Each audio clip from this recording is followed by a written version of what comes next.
Bienvenidos a Angularidades, donde estaremos conversando sobre temas alrededor del framework de desarrollo Angular para crear aplicaciones web. Eduardo Roth, permíteme presentarte ante quienes aún no te han visto en varios de los episodios anteriores que hemos grabado analizando algunas de las típicas preguntas de las entrevistas técnicas de Angular. Eres Que ya de deberían de haberlos Monterrey. visto, ¿eh? Exacto. Sí, ya hemos hecho ya, este sería el tercer episodio de esa miniserie. Así Es que correcto. espero que si este episodio le resulta valioso, que le echen un vistazo a los anteriores que tienen muchísimo contenido súper relevante ahí.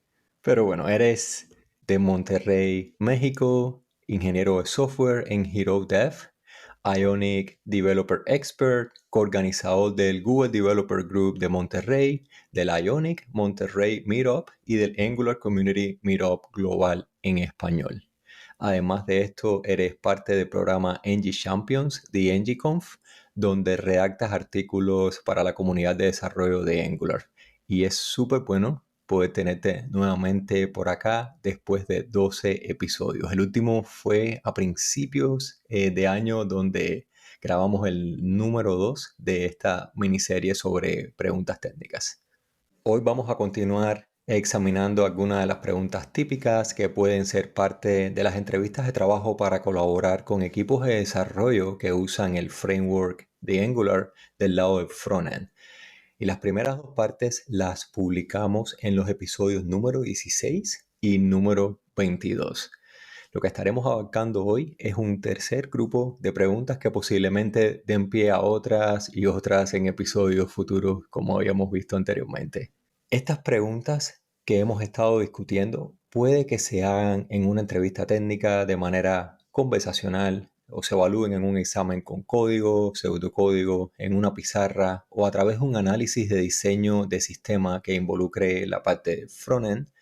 ¿Por qué es que crees, Eduardo, que es importante conocer antes, durante e incluso después del proceso de entrevista, cuando uno tiene chance de analizar cuál fue el feedback, la retroalimentación por parte de los entrevistadores?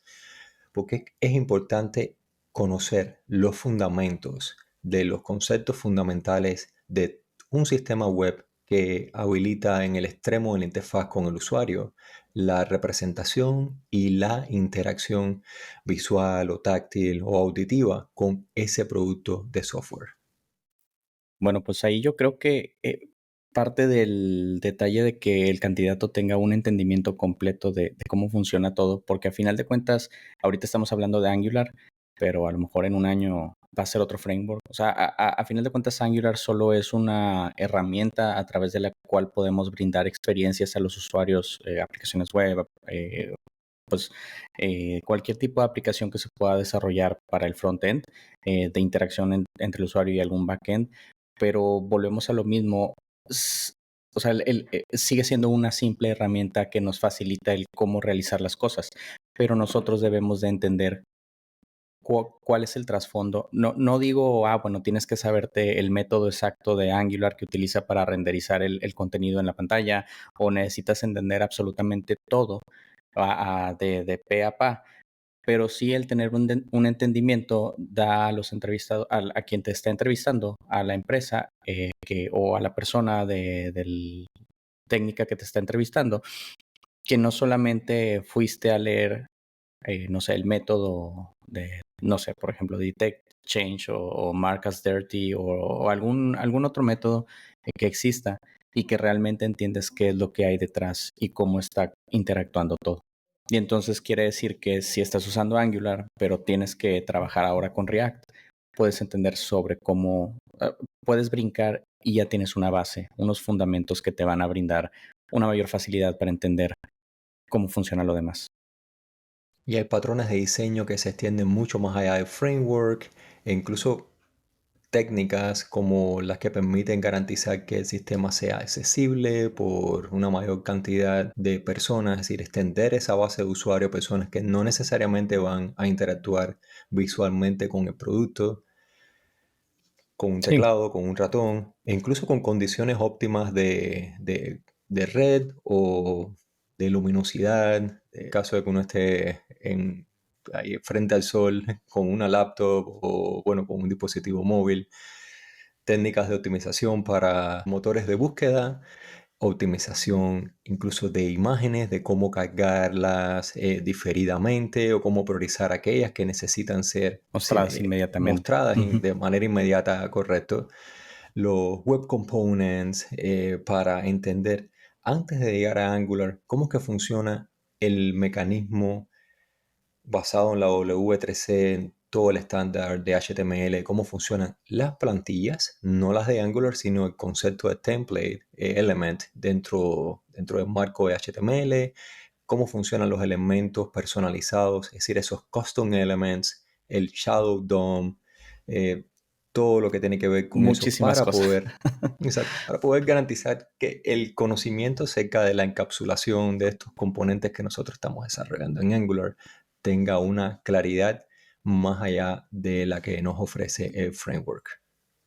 Sí, inclusive ahorita que mencionas los temas de accesibilidad, o sea, digo, yo llevo ya como 16 años en esto del desarrollo web y recuerdo que hace muchos años lo más que era la etiqueta alt en las imágenes para que si no se cargaba tuviera una descripción y ahora hay una serie de, no me acuerdo, hay varias pruebas o test que puedes hacer online para tu aplicación, inclusive de los colores, o sea, que tengan un contraste, porque o sea, hay gente que tiene diferente capacidad visual para los colores o los contrastes y puedes determinar si esa aplicación todos la van a poder ver bien y van a poder identificar los elementos fácil o que va a ser fácil de leer por una persona e inclusive también para los lectores de pantalla que ahora ya es cada vez más común que tengas un screen reader.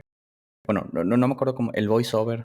Entonces, que tengas todos los elementos para que el lector pueda leer en el orden correcto y que tenga todos los detalles, inclusive que pueda dar la descripción de una imagen. Y ahorita que mencionaste lo de las imágenes, tienes un excelente artículo sobre la directiva de Angular Image, no me acuerdo cómo se llama la directiva de imágenes, Optimize donde image. ándale, esa. Y ya Pero lo leí y gracias. la verdad, no, es que está excelente el artículo, viene bien completo de cómo puedes optimizar todo para diferentes resoluciones, creo que también para velocidades de descarga y el placeholder ese típico que ahora, bueno, ya la directiva te lo brinda, que puede crearte una imagen, un placeholder borroso, o bueno, con un blur, para que en lo que se carga ya tengas algo visual ahí. Porque luego nos pasaba que en lo que se cargaba se hacía el layout shift donde tenías los elementos y como la imagen no tenía un tamaño fijo, pues de repente todo brincaba. Esa es la idea de un framework, ofrecerte una serie de herramientas basadas en patrones que ya están establecidos en la industria para uno no tener que ir sobre ese, esa sobreingeniería a la hora de tener que inventar no solamente cosas desde cero, sino tener que testearlas, que probarlas Sí, por uno mismo. Uno ahorra muchísimo tiempo cuando logra emplear lo que ya está claramente probado y bueno, y validado por una serie de personas, expertos en todo lo que tiene que ver en el mundo este open source y específicamente en estos marcos de trabajo basados en el lenguaje de JavaScript.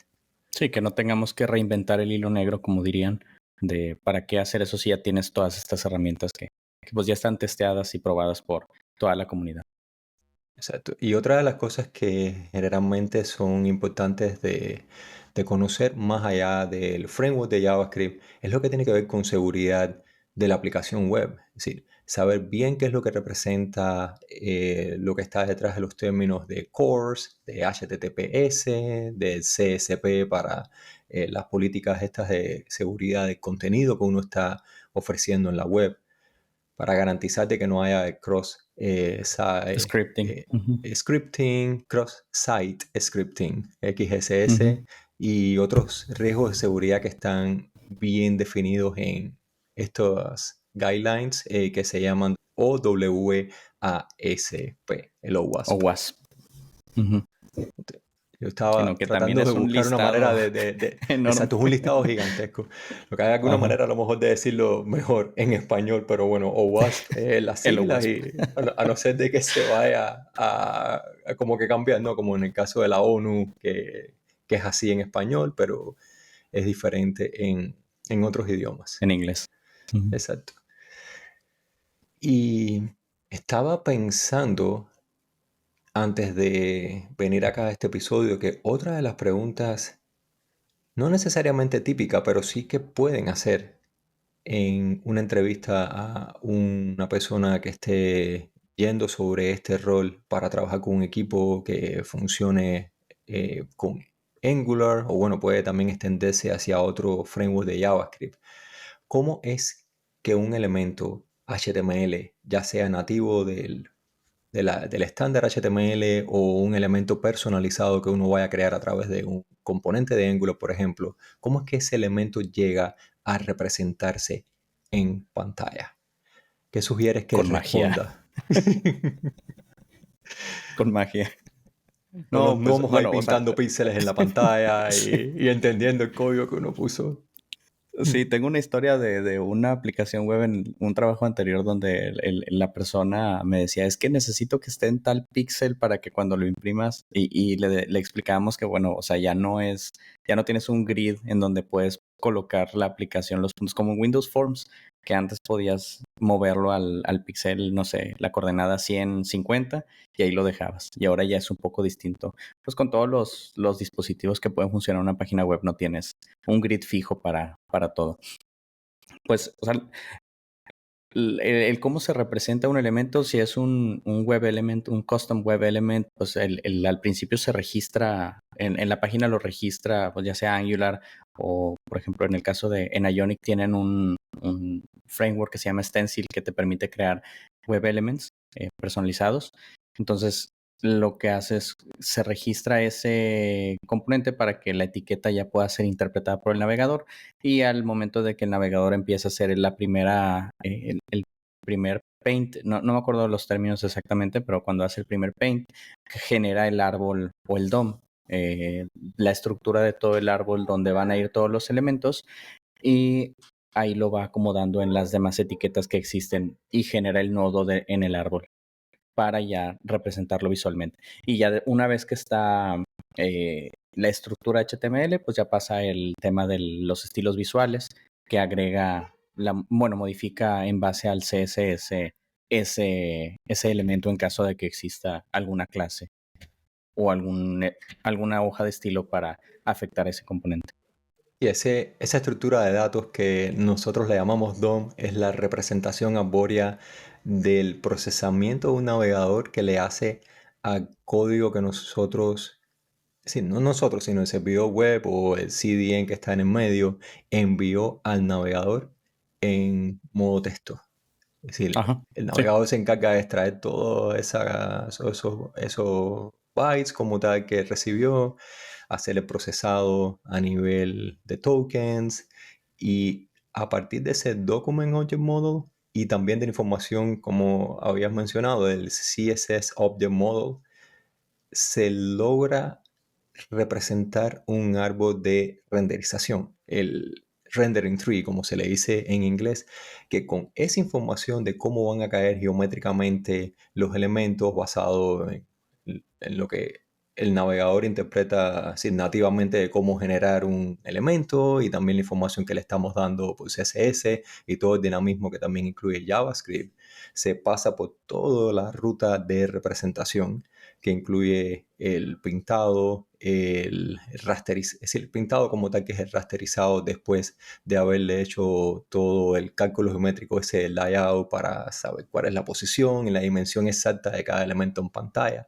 Y si el navegador logra a partir de las propiedades de esta C-index para calcular el eje Z más allá de lo Sí, index bidireccional. 9999 importa. Cuando Exacto. no lo ve, sí.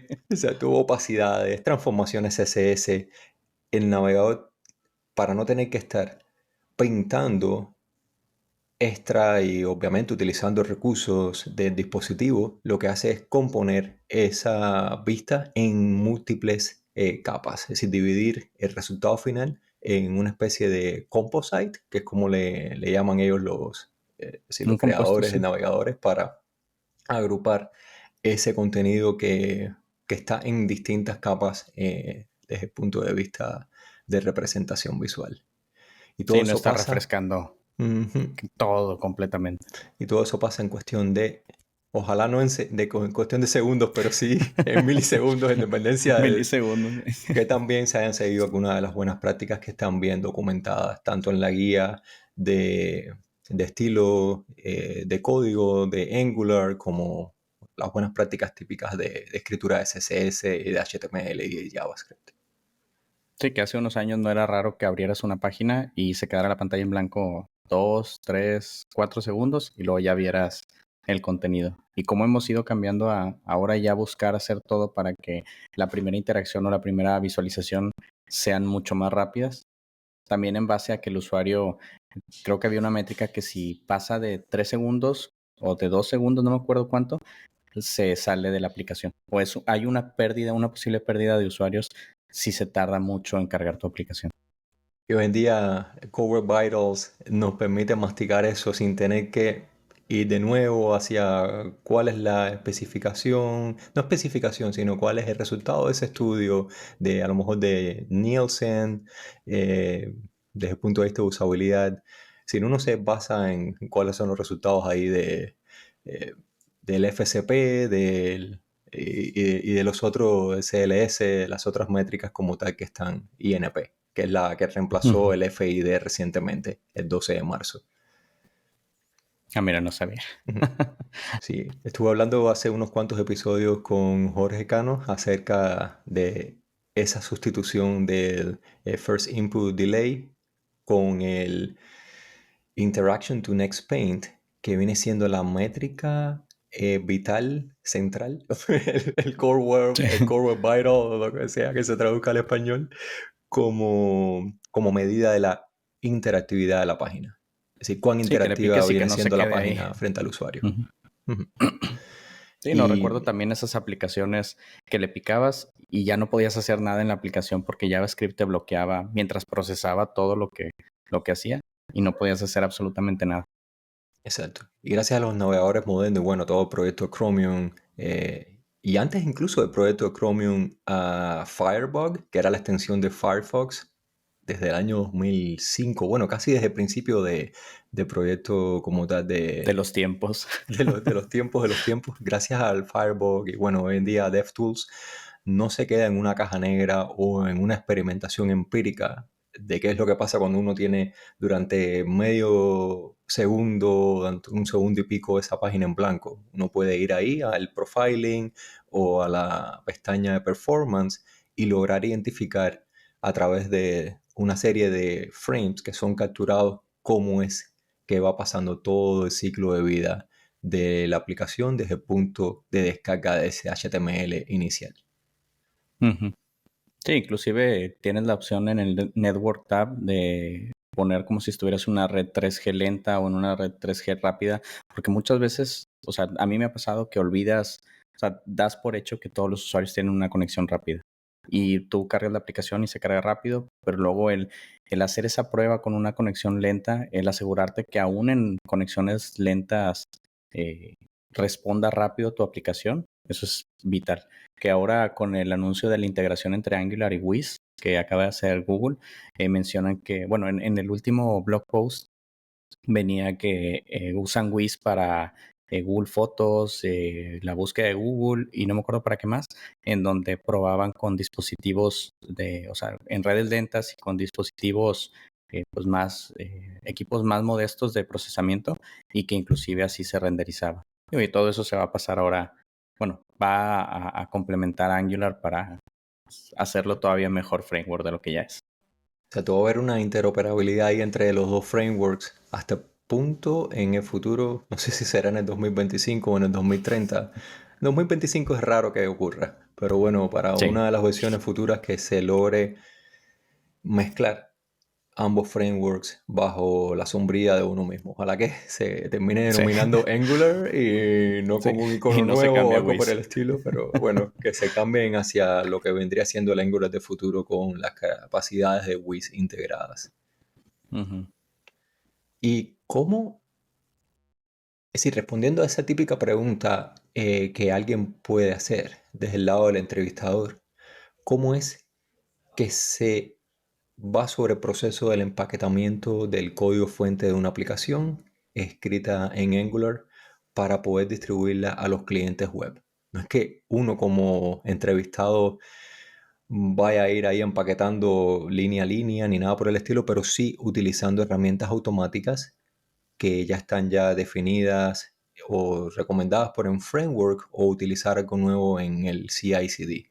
Pero a nivel del empaquetamiento ese inicial, ¿cómo es que se logra pasar ese código fuente hacia el bundle que va a ser procesado por un navegador web en la computadora, en el dispositivo final de un usuario?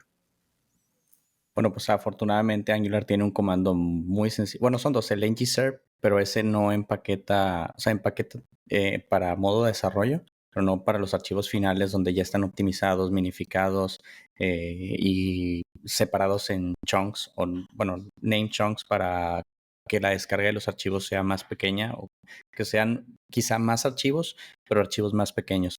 Pero ya el otro comando es ngbuild, que ya tiene tiempo desde que creo que fue en la versión 11, que quitaron, 11 o 13, no me acuerdo, que quitaron el tener que poner la configuración de que hicieras el ng build para producción, y ahora ya por default es el ng build siempre genera los archivos para producción. Entonces, también otro cambio que hubo, creo que fue con la versión 15 o 16, no me acuerdo, ya se integró esbuild con Bit.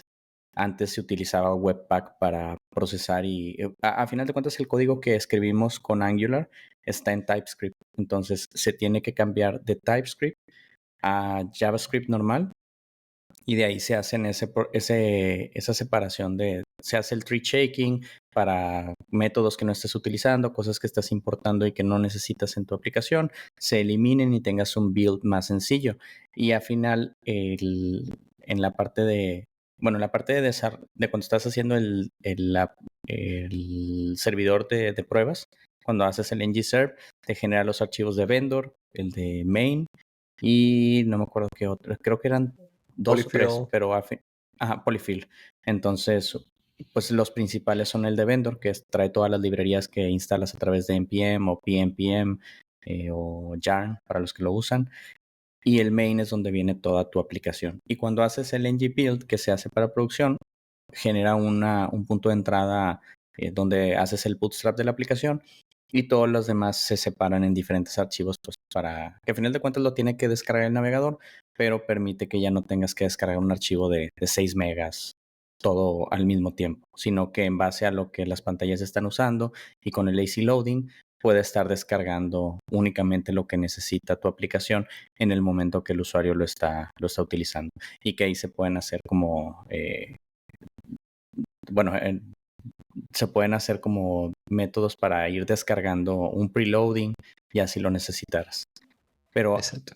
bueno, y ahora que se hace la transición de Webpack, ahora se utiliza esbuild, que es más rápido, y en conjunto con Bit, que es para también es o sea, esbuild procesa y empaqueta, y Bit es bueno, no me acuerdo exactamente la Sí, diferencia Bit como particular. tal es el servidor que divide los módulos en dos categorías. Como habías mencionado, el main.ts es el que tiene nuestro propio código fuente, que cambia a menudo bastante frecuente. Y Ujú. ojo, eso es una pregunta que si lo hubieras dejado ahí al principio y no hubieras hecho más nada, da pie para que el entrevistado vaya a preguntarte. ¿Estás seguro que quieras meter todo el código tuyo fuente dentro de un solo fichero y no permitir la Ujú. carga lazy loading en demanda? Pero bueno, ya lo aclaraste ahí como tal, como parte de la respuesta. Y bueno, Sí, Bit, disculpa que te te decía interrumpí. sí, no te preocupes, que inclusive ya Angular en su angular.json tiene ahí dos, como, bueno, un warning y un error en caso de que tu archivo de main pese más. Creo que el default es un warn cuando es arriba de 500 kilobytes o algo así, y el error es cuando pesa más de 3 megas, que es ahí donde deberías o sea, digo, al final de cuentas puedes puedes aumentar el tamaño, pero de entrada te permite identificar por qué tu archivo inicial es tan grande. Y ahí ya metes técnicas de lazy loading o separación del código para que pues no te conviene tener un archivo muy grande al inicio. O sea, que sea el primer archivo que se tiene que descargar. Exacto, Angular ofrece estos presupuestos, ese budget por defecto, y nos Ujú. están jugando a incrementar el budget. Entonces, cada Sí. vez que se incrementa, es un, es una alerta Ujú. para, en dependencia de los condicionantes de la aplicación, de las características intrínsecas del proyecto como tal, uno decida cuál es un tamaño tentativo en el cual vaya a lanzar un warning o hacer una alerta o un error en específico a la hora de compilar. Sí. Y estaba comentándote, bueno, esto de ESBuild y Bit viene ya estable 100% desde la versión 17. Y lo que el servidor Bit nos permite es separar ese paquete en dos categorías. La que cambia bastante a menudo, que es nuestro código fuente, y la que cambia con bastante poca frecuencia, que vienen siendo las librerías, las bibliotecas, como se traduce mejor al Sí. español, de terceros. Es decir, cualquier Ujú. cosa que no sea lo que nosotros estamos escribiendo directamente, que satisfaga los requerimientos del negocio, los requerimientos de la aplicación. Y esto nos permite que ese código fuente propio, escrito por nosotros, vaya entregándose al navegador utilizando módulos de ECMAScript, lo que se llama ES Modules, ESM, y así el navegador es el que define cómo interoperar con esos módulos en dependencia es decir, de las declaraciones de importación que tienen esos módulos en específico, y no tiene que ir sobre un fichero como lo que ocurre con Webpack, que está Ujú. metiéndote en unos 2 3 megas gigantescos, vaya, como average, Sí. ¿no? Como Tu promedio. vendor.js. Sí. Exacto. Metiendo en vendor.js y también metiendo en main.ts, en main.ts, ese fichero, y que sea responsabilidad del navegador después de procesar toda esa gigantesca cantidad que al final son milisegundos extras para no solamente descargar todo eso de una sola vez, sino tener que ir sobre el desacoplamiento de cada uno de esos, de ese JavaScript resultante. Con Sí, ESBuild interpretarlo. se Ujú. logra una velocidad gigantesca porque todos los navegadores modernos ya son compatibles con la capacidad de análisis de esos módulos de ECMAScript. Sí, los módulos de Ujú. JavaScript que nosotros Sí. estamos escribiendo, que ellos sean capaces de hacer toda esa asociación y garantizar la resolución de dependencias.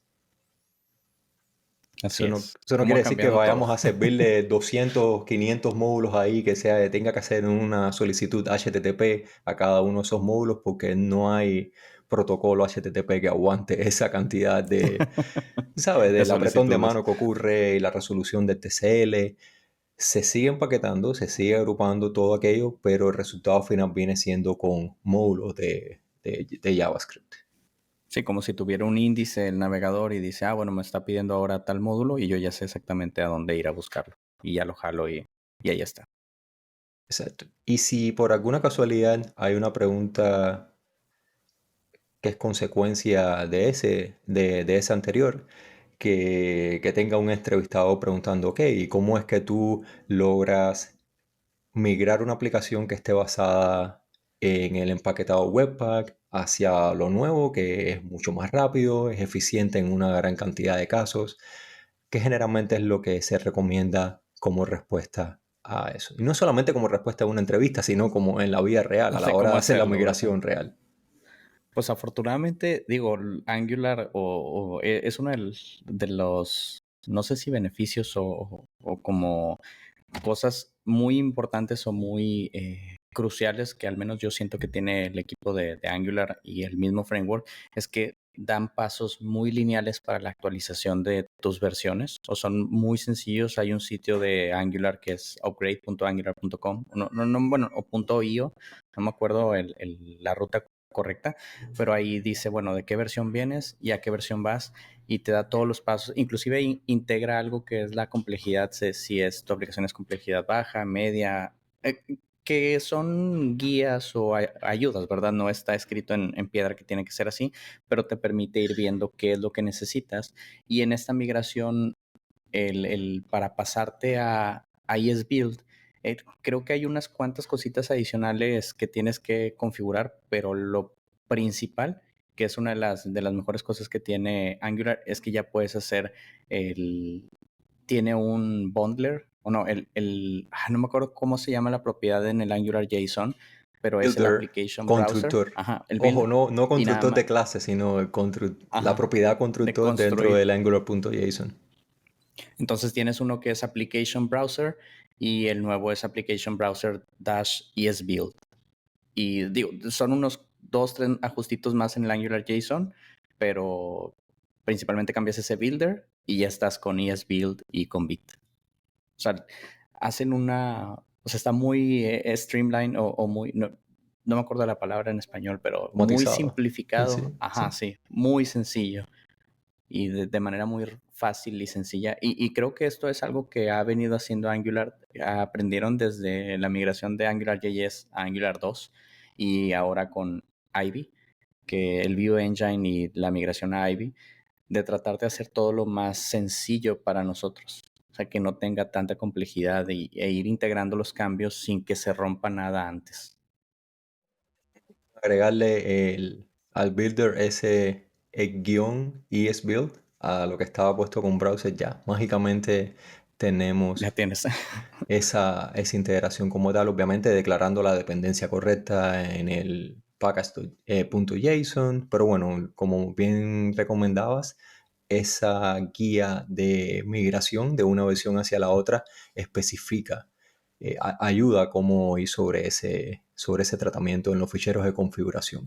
Y en Ujú, caso de que uno quiera ir 100% con la recomendación oficial de ellos para poner esa propiedad builder al 100% trabajando con ESBuild y Bit de la manera en la que es más óptimo proceso, reemplazar browser con el término application.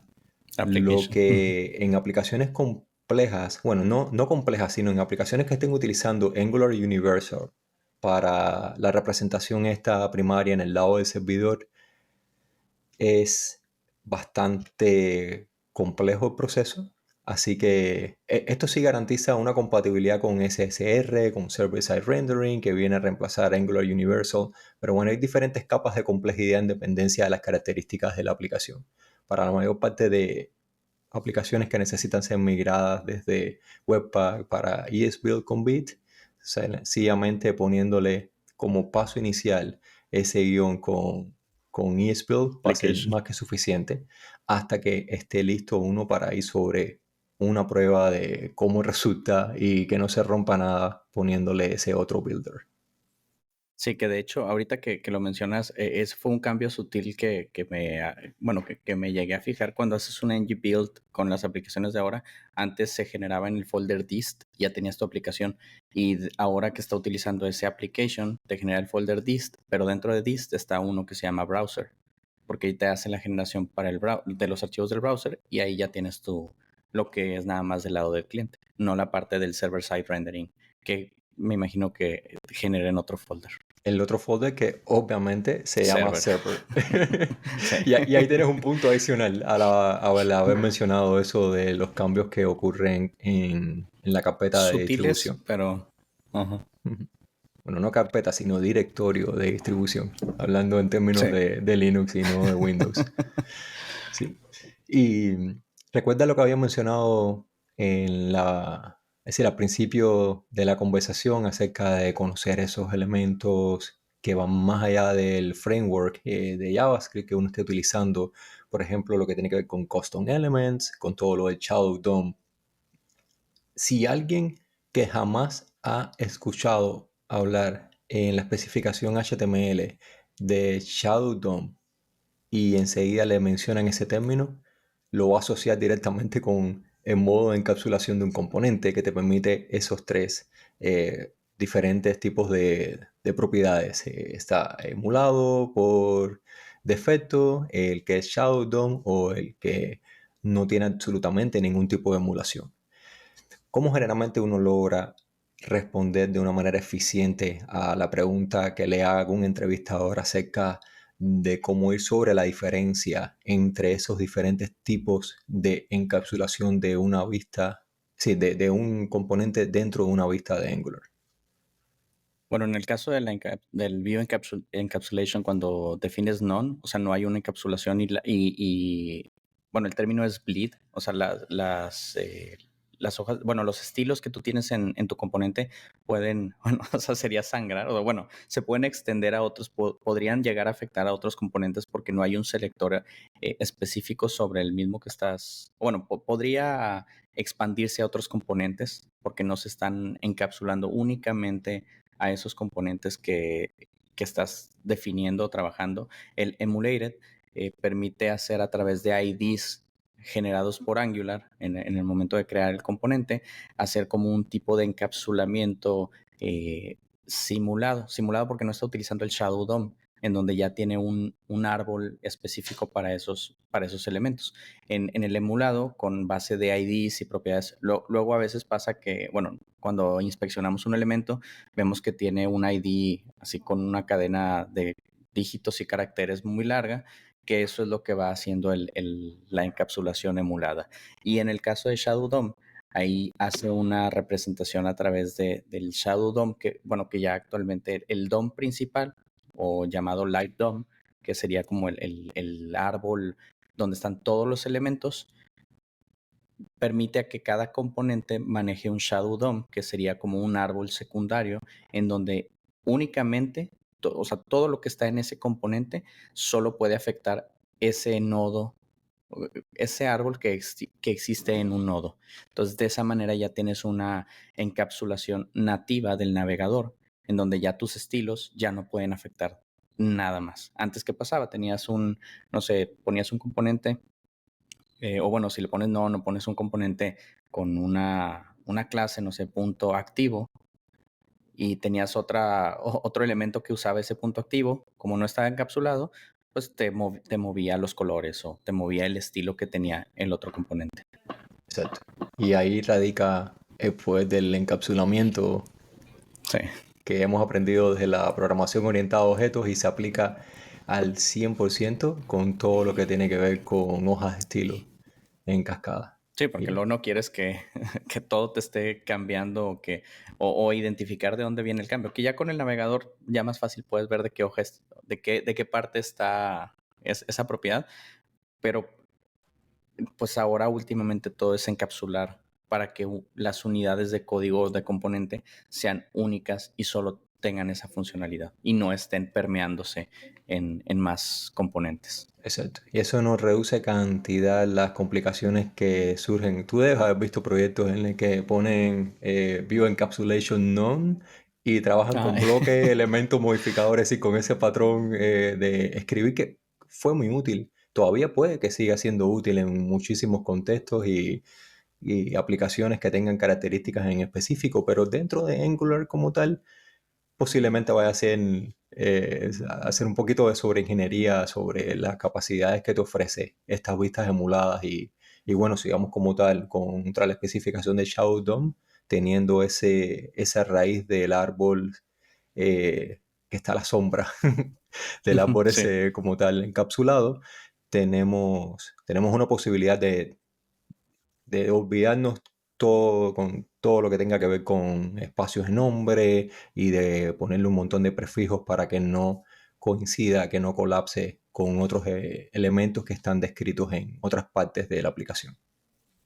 Y eso tiene ventajas y desventajas. O sea, el Shadow DOM te permite que una librería que estás integrando no afecte tus estilos que tienes en la aplicación o inclusive de otras librerías, pero Exacto. usualmente se utiliza el emulado porque al integrar Shadow DOM, así como tiene beneficios que únicamente está ese nodo del árbol sombra y que solo está ahí, tiene un contra que ahora en ngConf se dio un revés a una decisión del ngDeep de deprecarlo y creo que ya le cambiaron el nombre, pero tú no puedes acceder como tal a las clases. Por eso es más usual el emulado, porque ahí sí se sigue escribiendo clases sobre el mismo DOM y tú Ujú. ya puedes modificar con CSS, a lo mejor una hoja de estilo general, puedes modificar ciertos estilos de otras librerías o de otros componentes que están usando emulado. Y con el Shadow DOM, si quieres modificar ciertas cosas, el Shadow DOM lo que te brinda es que tú cuando generas eso lo veo mucho con Ionic porque utilizan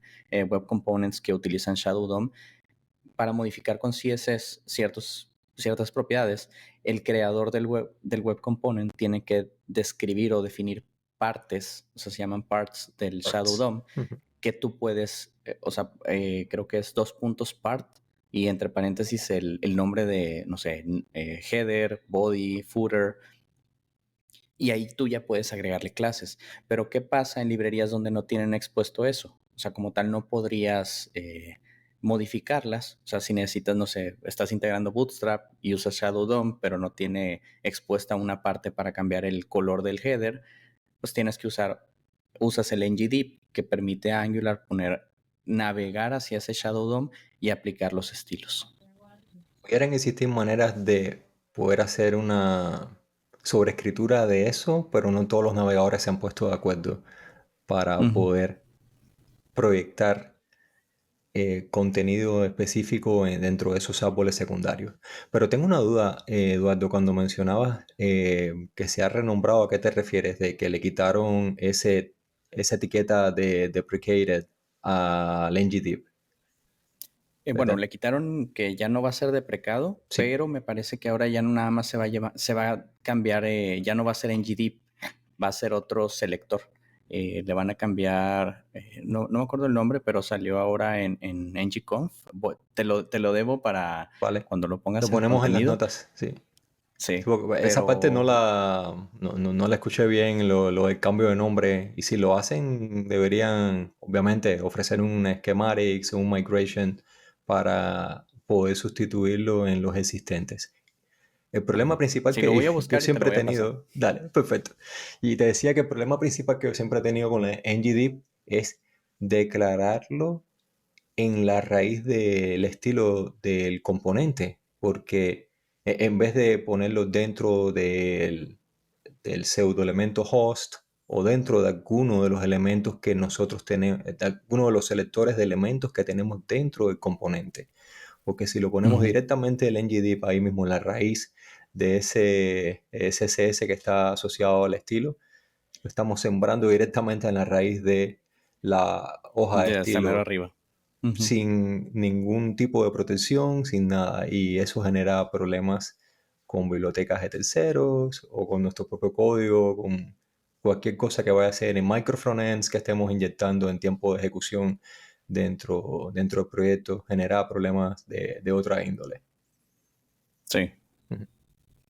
Y otra de las preguntas, bueno, la última, tengo muchas más, pero una de las preguntas que quería también cubrir contigo hoy es cuando un entrevistador o una entrevistadora, más allá de Angular, empieza a preguntarte completamente de acuerdo con hacerlo, pero empieza a referirse a elementos que tienen que ver con TypeScript, directamente basado en la especificación oficial de TypeScript, que es el superset de JavaScript que después se transpila, como habías mencionado anteriormente, como parte de los procesos del empaquetamiento, ya sea con Webpack o con ESBuild y Build, pero las preguntas de TypeScript son esperadas y bien recibidas, por supuesto, porque no conocer TypeScript genera una serie de problemas que no necesariamente vamos a tener las herramientas para poder solucionar si no conocemos todo lo que nos ofrece este lenguaje ofrecido por Microsoft y en el que se basa Angular desde la versión 2. Si te preguntan en una entrevista de trabajo acerca de tipos de datos avanzados que puedes haber utilizado anteriormente o que conozcas en TypeScript, ¿a qué tipo de datos o qué respuesta ofrecerías para colaborar con esa pregunta? Perdón, yo creo que lo primero pues, serían los generics, o sea, en donde te permite crear ahí una clase, una interfaz, definiciones en donde tú puedes estar, crear, no sé, una donde he utilizado generics es en un servicio de API, en donde tú cuando inicializas el servicio, le dices que es un tipo, o el más común que ya está integrado en Angular, el HTTP client, que Ujú. tú puedes, cuando haces una petición .get, puedes mandarle el genérico o el tipo de dato que la petición va a recibir.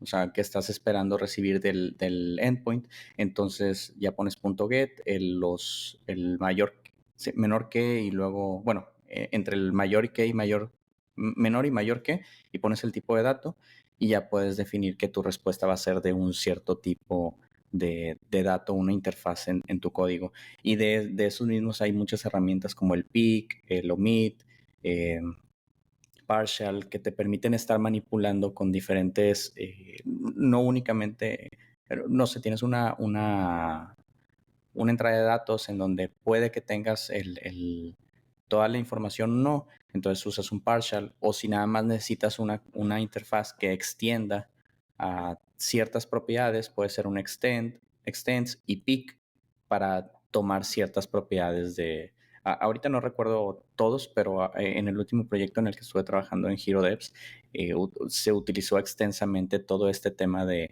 poder usar los generics para los tipos de datos. Entonces Y, puedes estar ahí. y ese tipo de Ajá, perdón. respuesta es la que realmente se aprecia muchísimo, la que de ir exactamente con un ejemplo concreto de algo que uno ha utilizado en proyectos recientes o en las propias prácticas de uno con proyectos temporales o de experimentación. De Uno estudio, puede, ajá. uno puede ir sobre una elaboración acerca de la última vez que uno utilizó el tipo de datos de tuplas para definir con tipos fijos y un número fijo de elementos donde cada posición tiene un tipo asignado, o puede ir sobre el mapeo de tipos de datos para ir cambiando esos indicadores, es decir, esos índices de un poco más dinámico para dar tipos de datos complejos sobre tipos de unión, de intersección, tipos literales para especificar de manera similar a la como uno Sí, hace con Enum, pero no utilizando es decir, este tipo de sí. datos Ajá. para construir lo que viene siendo la representación de un objeto basado en ese tipo que se le vaya a asignar, los condicionales que permiten expresar operaciones de manera similar a cómo uno utiliza las estructuras condicionales en un flujo, en un control de flujo. Ujú. Si ejemplos concretos sobre eso es posiblemente la mejor manera de responder a preguntas que tengan que ver con cómo uno utiliza TypeScript eficientemente dentro de un proyecto con el que uno ha estado involucrado. Sí. Nada de dos puntos any, ¿verdad? Nada Ese de no, eso, ese está prohibido. por O supuesto. el as any. De hecho, esa es otra de las cosas que uno también puede argumentar en una de las respuestas. No necesariamente tiene que ser una respuesta con una pregunta de TypeScript, pero tener bien consolidado cuáles son las reglas, tanto en el fichero de configuración de tsconfig, que especifica cuál es la configuración con la cual el compilador va a hacer todo el proceso de transpilado de TypeScript a JavaScript, sino también utilizando ESLint, que Ujú. es el sistema automatizado que nos permite limpiar y saber en tiempo de desarrollo acerca de Todos los errores de reglas. Ujú. exactamente problemas que pueda tener nuestro código, incluso antes de que el código vaya a ser trampilado y después ejecutado en un navegador. Sí, inclusive puedes poner ahí reglas de algunos que solo sean warnings, entonces es como una sugerencia de cambiarlo, e inclusive errores para evitar, pues mantener un orden y una limpieza en el código que se evite. Se puedes poner ahí si alguien usa un as any o dos puntos any, que no te permita hacer la compilación de tu código. Entonces así también estás evitando que se puedan integrar pues, malas prácticas a tu fuente, a tu source code. Exacto. Bueno, espero que algunas de estas respuestas, análisis de las preguntas típicas sea útil si alguien encuentra al menos una cosa que no solamente desconocía, sino que no aplica en el día a día. Es un éxito total de que hayamos cubierto un poquitico acerca de lo que se puede sacar de las típicas preguntas que normalmente se hacen en entrevistas. Sí, si alguien tiene alguna pregunta más, lo puede poner aquí abajo en los comentarios, ahí para que nos manden sus preguntas que quisieran ver en alguna sesión. Exacto. Ahí tenemos una lista de las que nosotros mismos hemos ido trayendo poco a poco a la miniserie, pero con la colaboración de ustedes vamos a poder ir directamente a solucionar algunas de las cosas que tengan pendientes ustedes de conocer o de tener a otras personas colaborando con esa explicación. Oye, yo ya me puse a invitarlos como si fuera mi podcast, ¿verdad? Es tu podcast, es de todo, por supuesto. Gracias, gracias. Sí. Bueno, Eduardo, antes de concluir el episodio, ¿hay alguna otra cosa que se nos haya quedado, algo que no hayamos mencionado sobre lo que quieras comentar? No, pues yo creo que todavía queda como para hacer unos 5 episodios todavía fácil, unos 5 episodios más de preguntas, pero pues encantado de seguir participando en este increíble proyecto. Gracias.